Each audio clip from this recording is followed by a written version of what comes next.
मदरसा आधुनिकीकरण शिक्षक साथियों को मेरा नमस्कार। मैं पंकज मिश्रा, मदरसा आधुनिक शिक्षक। दोस्तों, जैसा कि आप जानते हैं कि मदरसा आधुनिकीकरण शिक्षकों की समस्या इस समय काफ़ी गंभीर विषय बना हुआ है और मदरसों को लेकर के बहुत बड़ी अपडेट आई है। मैं आप लोगों के सामने वो अपडेट भी बताऊंगा और चर्चा करूंगा आपसे। लेकिन उससे पहले मैं आप लोगों से ये कहना चाहता हूं मेरे भाई कि इस समय मदरसे का जांच चल रहा है। जो टीम गठित की गई थी उसके द्वारा मदरसों में जांच किया जा रहा है। अभी 2 जिलों से खबर आई है, एक बहराइच से और एक श्रावस्ती से। दोनों जिलों में इस समय युद्ध स्तर पर मदरसे की जांच का कार्यक्रम किया जा रहा है और लगभग 30 से 35 मदरसों को सील किया गया है। श्रावस्ती में, बहराइच में अभी 2 मदरसों की सूचना मिल पाई है, बाबागंज में, जो अभी, जबकि इसकी जांच चल रही है। अभी ऐसा पता लग रहा है कि 1 हफ्ते तक लगभग जांच चलेगी और जितने अस्थायी मान्यता प्राप्त हैं और जो बिना मान्यता के चल रहे हैं उन सभी मदरसों की जांच की जा रही है और जिन मदरसों में कागजात की पूर्ति है, मानक के अनुरूप हैं, उन मदरसों को नियमित चलाने का आदेश दिया जा रहा है। अब इसमें लोग तरह तरह की भ्रांतियां फैलाना चाह रहे हैं, इस मामले को तूल देना चाह रहे हैं, धार्मिक रंग देना चाह रहे हैं। खैर, वो उनकी मानसिकता है, वो लोग जाने, उनका काम जाने। लेकिन जिन मदरसों के कागजात दुरुस्त हैं उनको डरने की कोई आवश्यकता नहीं है, उनका कोई नुकसान नहीं होगा। अगर उनके विरुद्ध भी कार्य किया जाता है तो उसके लिए न्यायालय जाएंगे हम लोग, उसके लिए मंत्रालय से संपर्क करेंगे। लेकिन मुझे नहीं लगता है कि जिनके सारे कागजात, सारे डॉक्यूमेंट दुरुस्त हैं, उनके ऊपर कोई कार्रवाई की जाएगी। सुनने में आया है कि कुछ मदरसों के कागजात कंप्लीट थे फिर भी उनको सील कर दिया गया है, तो मुझे तो नहीं लगता है कि ऐसा हुआ होगा, क्योंकि जो पेपर में दिया गया है, पेपर में यह दर्शाया गया है कि मौके पर कोई कागजात न मिलने के कारण इन मदरसों को सील किया गया। तो अगर कागजात मिलता तो उन मदरसों को नहीं सील किया जाता।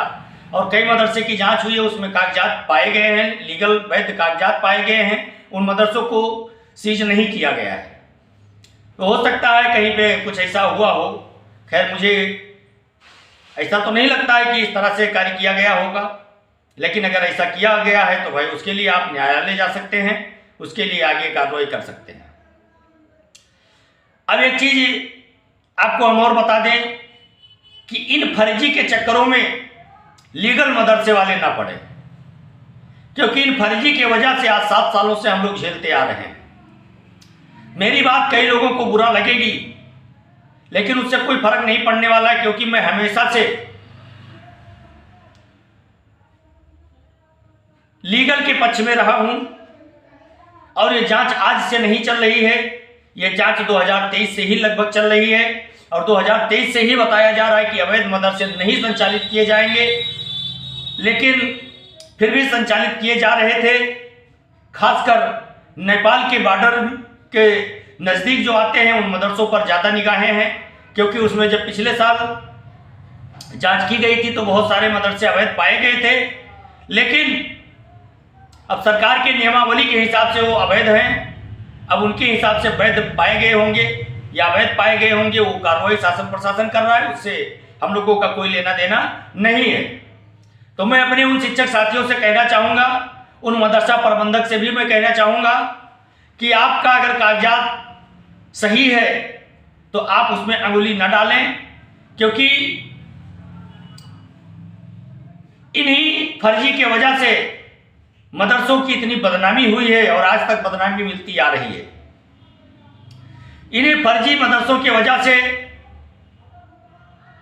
मदरसों के ऊपर आए दिन जांच बैठाई जाती है, आए दिन उनके ऊपर अनलीगल अंगुलियां उठती हैं और ये इसी के आड़ में वो अभी तक बचते आ रहे थे।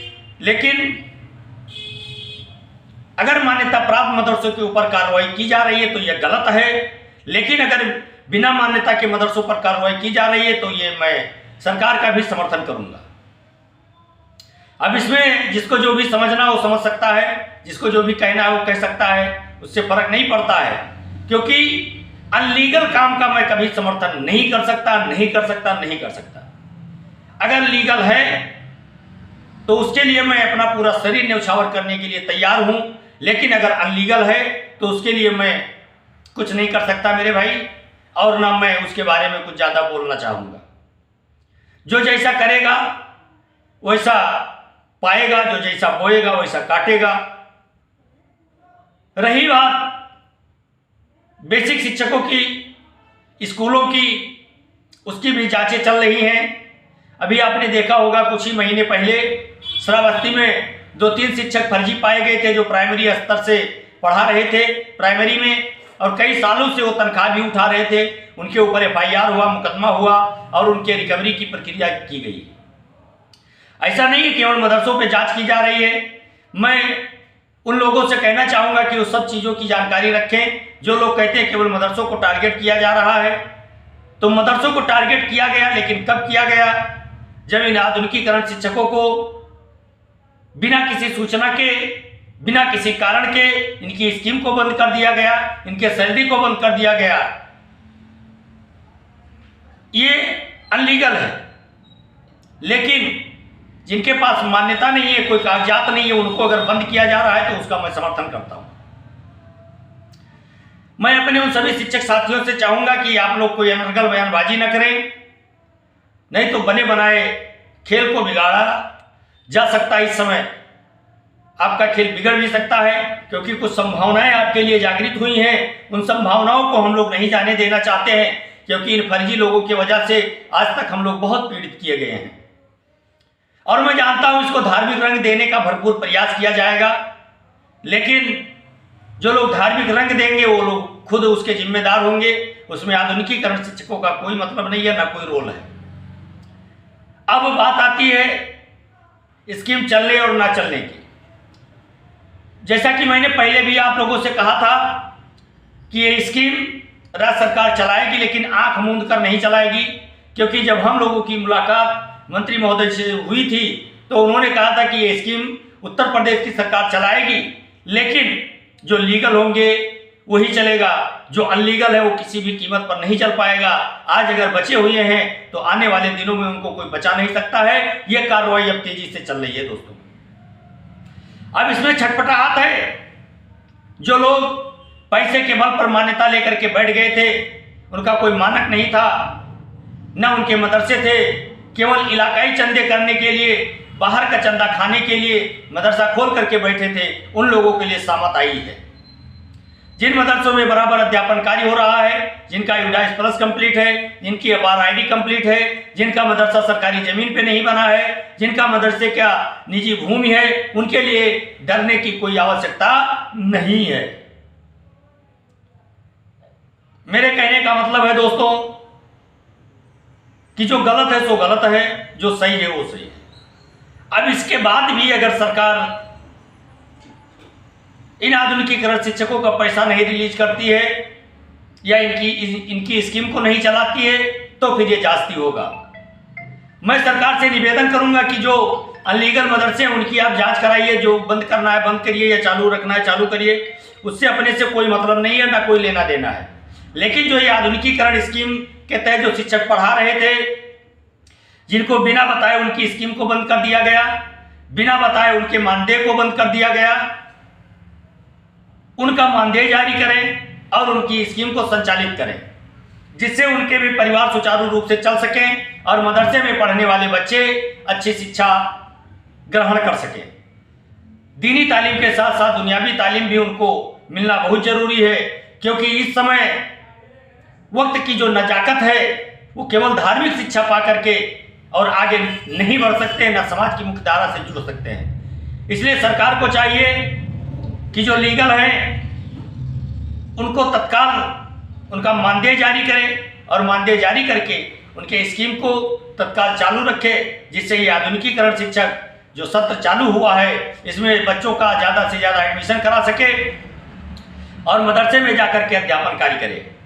बहुत से शिक्षक हमारे मदरसा छोड़ चुके हैं, बहुत सारे शिक्षक दूसरे के यहाँ मजदूरी कर रहे हैं, कोई कुछ कर रहा है, कोई कुछ कर रहा है, लेकिन सरकार के ऊपर उसका कोई प्रभाव अभी तक नहीं पड़ा। लेकिन अब जो मुख्यमंत्री जी ने कहा है कि मदरसे की उच्च गुणवत्ता वाली शिक्षा पर विशेष ध्यान देने की आवश्यकता है, और उन्होंने ये भी कहा कि मैं नहीं चाहता कि ये मदरसा एक धार्मिक केंद्र ही बन करके रह जाए या केवल धार्मिक शिक्षा तक ही सीमित रह जाए।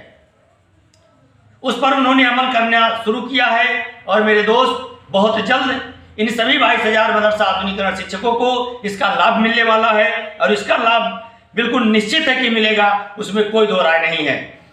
बस जरूरत है आपको धैर्य रखने की। आपको अगर आप लीगल फैक्ट पर हैं तो आपको डरने की आवश्यकता नहीं है, आपको परेशान होने की आवश्यकता नहीं है। डरने की आवश्यकता उनको है जो बैक डोर से जा करके मान्यता लेकर के और अपने घर बैठे, जहाँ पर कोई शिक्षक नहीं था, कोई टीचर नहीं था, कागजों में सारे काम चल रहे थे, सारे खेल चल रहे थे, उनके ऊपर कार्रवाइयाँ हो रही हैं दोस्तों। और उनको बार बार चेतावनी देने के बावजूद भी उन्होंने अपना रवैया बदला नहीं, और न बदलने की वजह से आज उनको परिणाम भुगतना पड़ रहा है। साथ साथ उन बच्चों को, उन गार्जियनों को भी परेशान करने का इन लोगों ने काम किया है। मैं तो ये भी अपील करूंगा सरकार से कि जितने अनलीगल चाहे मदरसे हो चाहे स्कूल हो, उन सबको बंद कर देना चाहिए, और खास करके प्राइवेट स्कूलों पर लगाम लगाना चाहिए, क्योंकि कक्षा 2 और 3 के बच्चों का जो किताब है कम से कम 5 से 7 हज़ार रुपये में किताब आता है उनका।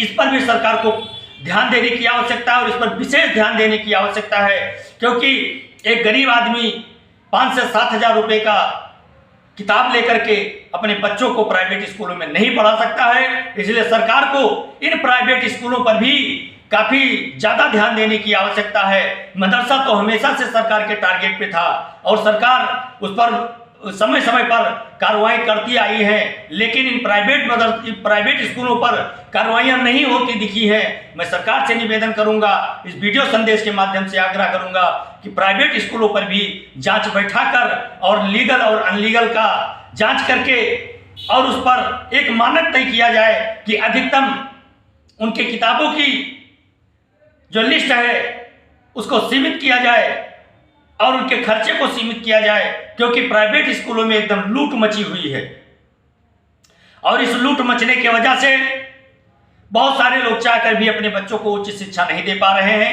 इसलिए सरकार इस पर विशेष ध्यान दे। और मैं एक बार पुनः अपने उन मदरसा आधुनिकीकरण शिक्षक साथियों से फिर कहना चाहूंगा कि अगर आप लीगल हैं, आपका मदरसा लीगल है, आपके सारे कागजात मेंटेन हैं, तो आपको डरने की आवश्यकता नहीं है। और मदरसा आधुनिकीकरण स्कीम उत्तर प्रदेश की सरकार अपने स्तर से चलाएगी और पहले से बेहतर चलाएगी, और मदरसों की जो नियुक्तियां हैं वो मैनेजमेंट से हटा करके और आयोग करने का कार्य करेगा मेरे दोस्त। इसलिए आपको ज़्यादा परेशान होने की जरूरत नहीं है। नई भर्तियां भी होंगी और पुराने शिक्षकों को भी समायोजित किया जाएगा, इसमें कोई दो राय नहीं है। आप लोग इसके लिए तैयार रहें, परेशान ना हो।